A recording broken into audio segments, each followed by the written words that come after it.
try. So, but I feel like worse than being terrorized and stuff, this shit is just boring. Like, it's so freaking boring. It's just the same shit every day, you know? And then the only thing you can ever really do is just go to work. And then at work, they really be torturing you. So it really makes you just not want to go, you know? But I'm glad the girl suggested this, because one thing I would say, being one of these people, the targeted people, is like, you never get to say your opinion, you know? So it's nice to do a vlog because I can share my side of the story, you know?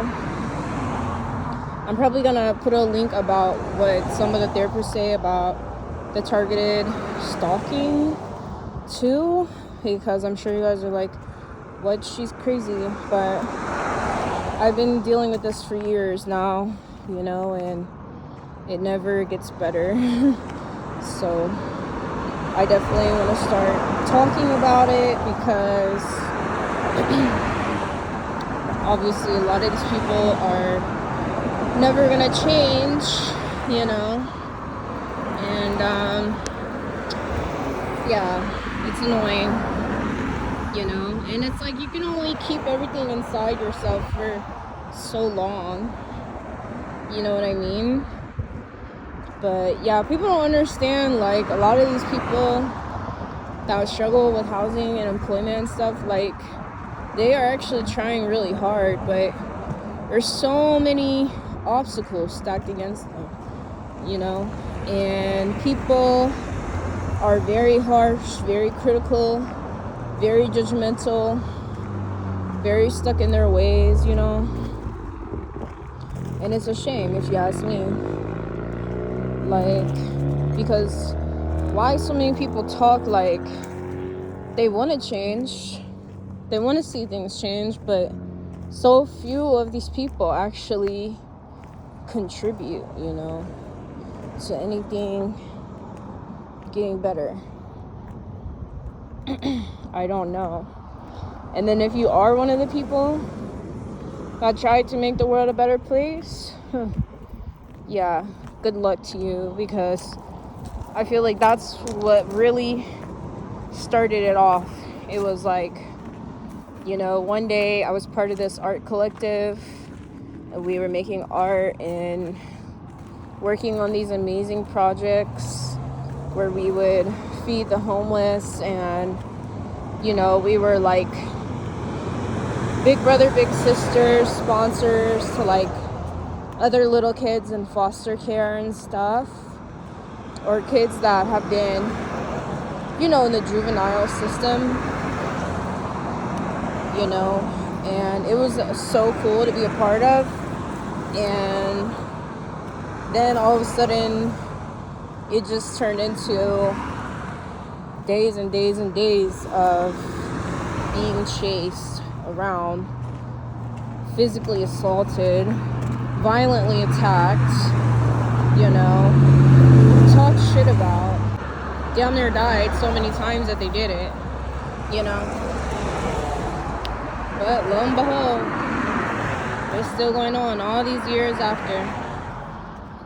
Like, because they never want people to focus on good shit. Even all these little average petite cents, like, I don't know if a lot of these posts I see online is just like AI, or like the algorithm, like people just pay for likes or something, so it just seems like a lot of people agree, but it seems like in reality most of these people don't give a fuck. They really don't.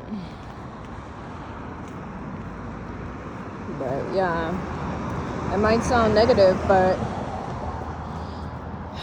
it's just, you know, what I've been dealing with, you know. And yeah, seeing that lady's documentary definitely makes me just wish that it could be different, you know. It makes me think about everything that I've been going through, you know, and the recent years, and like, I don't know, know, there's just so much about life that, you know, you really thought would be a certain type of way, that you thought would be different, and it's not.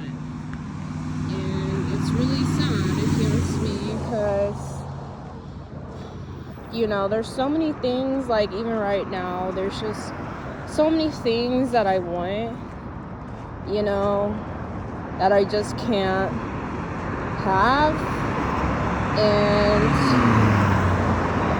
it's definitely disappointing, you know, because I thought by now, just really in this time period, I really thought by now that life would be different, you know, I really did, but it seemed like, I feel like I've been downgraded, like, to a lower level, and there's literally no hope in sight, you know, to ever come up again. And yeah, I'm just disappointed, you know. And like I said, it just makes me not want to do anything, makes me not want to go out, you know, makes me just depressed, you know. It's just depressing. And of course the bus leaves right when I get up here. So exhausting. But yeah, there's so much stuff about life I thought would be different by now, especially in, like, it's the holidays, you know. It's like you always think the holidays would be different, more peaceful, more enjoyable.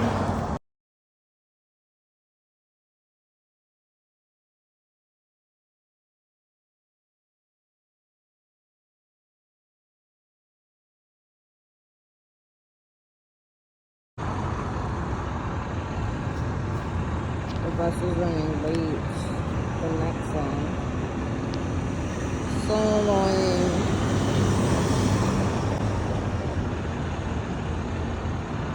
Hate it.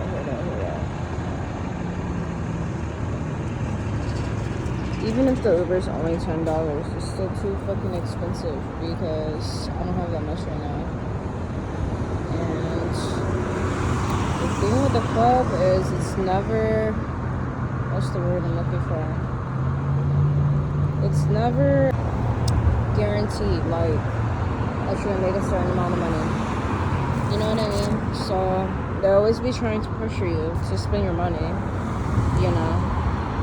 Oh look, somebody just started a construction site while I was sitting here. Crazy word. They're always doing that too. But yeah, they're always like try to peer pressure you to just like get an Uber and shit. And it's like I never have enough money. I learned my lesson in Seattle or whatever. Because yeah, it was like I would always be like, oh fuck it, I'll just get an Uber. And then then you just don't have enough money for shit. Not have enough money for shit. There's a lot of stuff to pay for, you know. And nothing's ever guaranteed that, you know, that you'll be able to make the money back. So it's important not to spend too much, you know. Well, definitely for show today. I'm like, it's only Monday. Like, why is there so many people out? Maybe they're all on their lunch break, you know. But it's just kind of weird because it's like it's such a small town. Like, how is there this many people? And then this many of them each have a car, like they don't carpool and they drive hella crazy, like just like okay.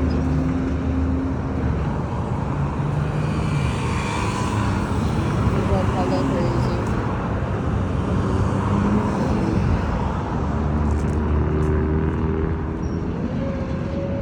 Hella crazy.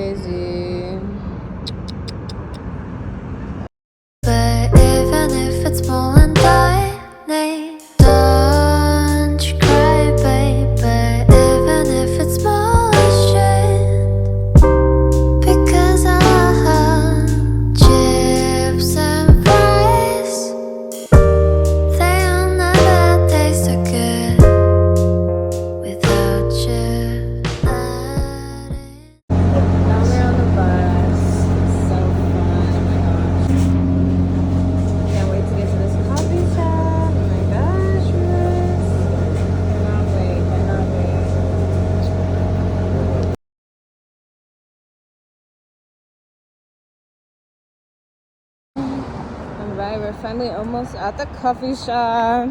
But we guess there's a lot of traffic. But yes, now I need a coffee. Because I feel like I'm about to pass out. I feel like I'm about to pass out. Because I chips and fries, they'll never taste so good without you. Not enough for two, but I will make for you when we stay here together. I'll stay up.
So good.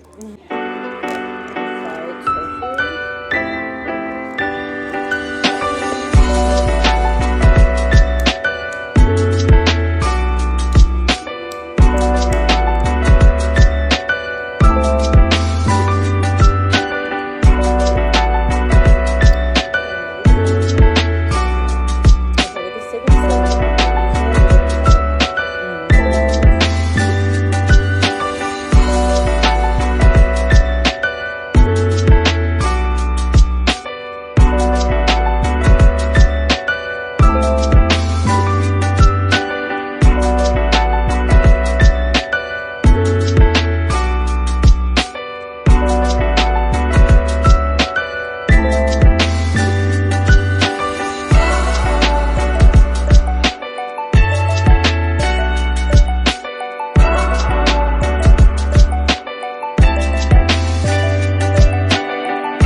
See, this is the part where what I'm talking about, all these freaking cars, you guys, like, I should have been recording it. Like, it's crazy no matter what. It's like, oh my gosh, I feel bad for the kids, you know, and I just try to pray and say, you know, dear God, please protect me, you know what I'm saying, hopefully I make it home.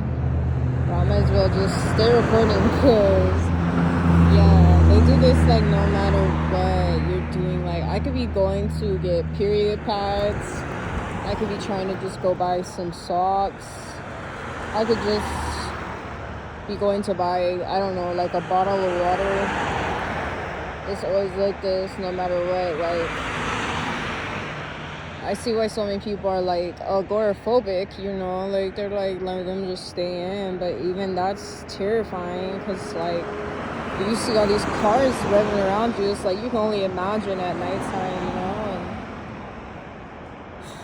Yeah, just I have a lot of PTSD, you know. It's crazy. Very crazy. And it makes it harder on your body, you know, like psychological stress definitely takes a toll on your body. Like, I never forget, like, the first time I was being chased by people when I was really young. And I was, like, super scared, like, so scared, like, the first time it happened. I didn't sleep for, like, 4 nights. And I just stayed out. And I think that was the first apartment I lost. Like, I just abandoned it because I was so scared. I just packed one backpack and just told my friends, like, hey, I'm couch surfing, blah, blah.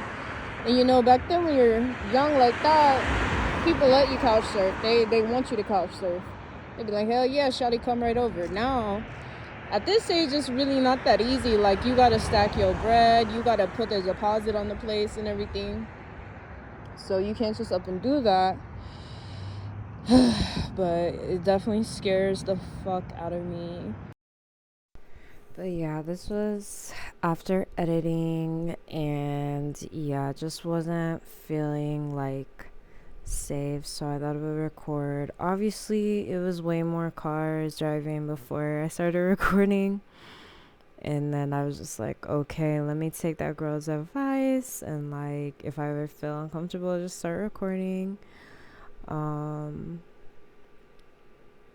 But yeah, I don't know if I'm going to talk about this topic a lot. Like I said, though, there's a lot of channels and other groups with literally thousands of people that say they've been going through this, and there's even real psychiatrists and lawyers that discuss this topic online.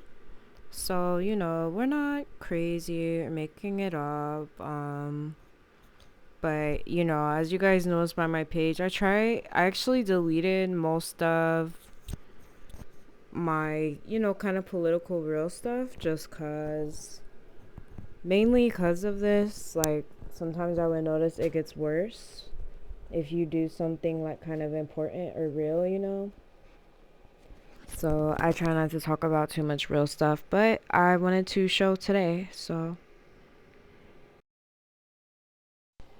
yeah, if you guys do want to see more about this topic or hear me talk more about it, just like my perspective, I will maybe a little bit if you guys ask, or anything that you guys really like, just let me know, and that's what I'll focus more on. But mostly, most of my content is just gonna be like more so about flow arts and stuff like that. Just cause I like to try to stay positive despite it all.